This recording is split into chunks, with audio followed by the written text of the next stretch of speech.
Hello, everyone. I am meteorologist Eric Finkenbinder here with your ag weather update as we kind of take a look beyond the next 7 days, what we're seeing here happening as we move into the month of September. So first off, I do want to take a step back and talk about August, but I guess I should also explain what's behind me too.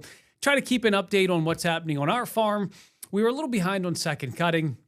I just grabbed this before I was heading in, actually on my way to work, as my brother was heading back to the farm, doing some small square bales. I know for most people, probably done with second cutting, but we were kind of busy there in early August, kind of making rounds there at some of the fairs and having our own fair. So we're just kind of playing catch up at this point. Not much else that we can do with as dry as what it is. Let's take advantage of the nice weather. So I'll be up tomorrow morning unloading a couple of wagons of some small squares here, which is good for calving season too in the wintertime. But anyway, back to what we have. You see some of the years and all the way down at the very bottom, you have 2005. These are what I'm showing you is the driest August on record. So we're talking about the last 130, 140 years.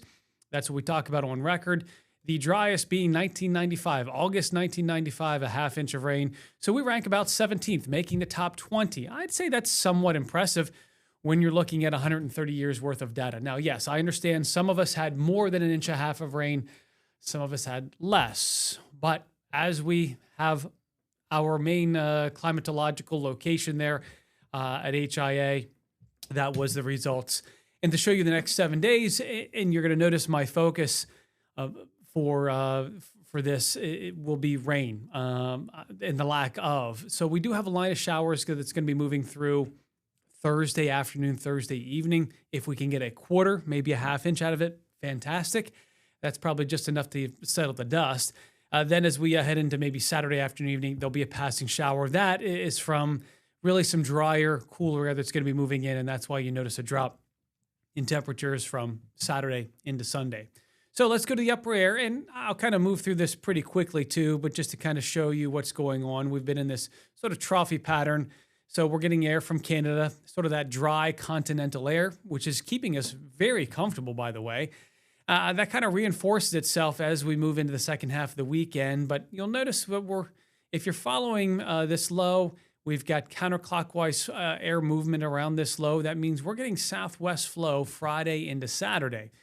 It will be warmer and it will be more humid. So we do tap into some warmer conditions for the start of the weekend. Then as we move into Sunday, we start to get that cooler air arriving again. We get that northwest flow, so drier air returns. It feels nice for most of next week.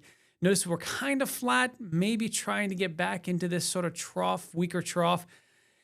To me, that tells me that we're looking at mainly dry conditions.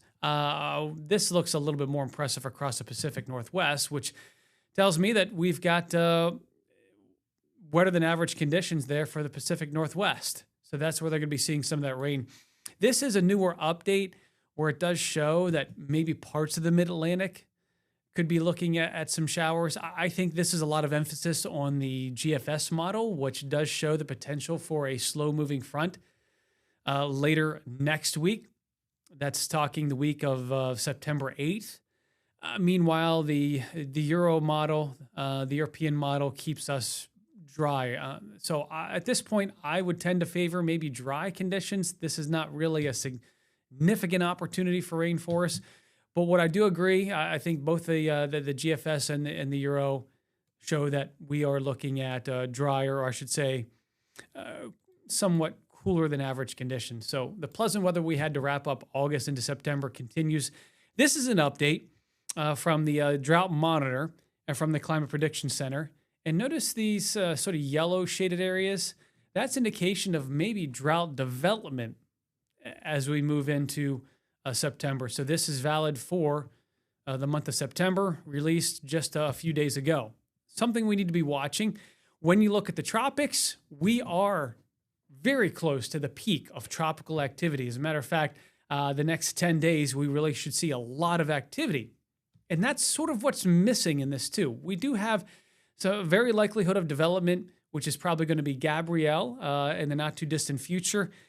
Right now, that appears to be remaining out into the Atlantic. I'm not a person that wishes for hurricanes, but what I do know is that oftentimes the remnants can be beneficial rain for parts of our region, especially in the Mid-Atlantic and into the Northeast. So here's a September outlook. This is what I'm seeing personally. Temperatures, I think, will still be near to below average to start. And yes, Friday and Saturday could be a little bit on the warmer side, but as in general, the first half is going to be quite comfortable. The second half could actually be warmer, the second half of September. So I want to watch that. I do think that's possible. We get warmer, and that could lead to more fronts the second half of September. So we'll see if we can maybe get some increased rain chances moving into the latter half. But it just seems like as a whole, we could be looking at drier than average conditions, especially when September is normally focused on the remnants of tropical activity, and we're just not seeing a lot of that happening. So I'll have another update here towards the end of the week to see if we have any updates, but that is your your farm weather report here as we move into the first week of September.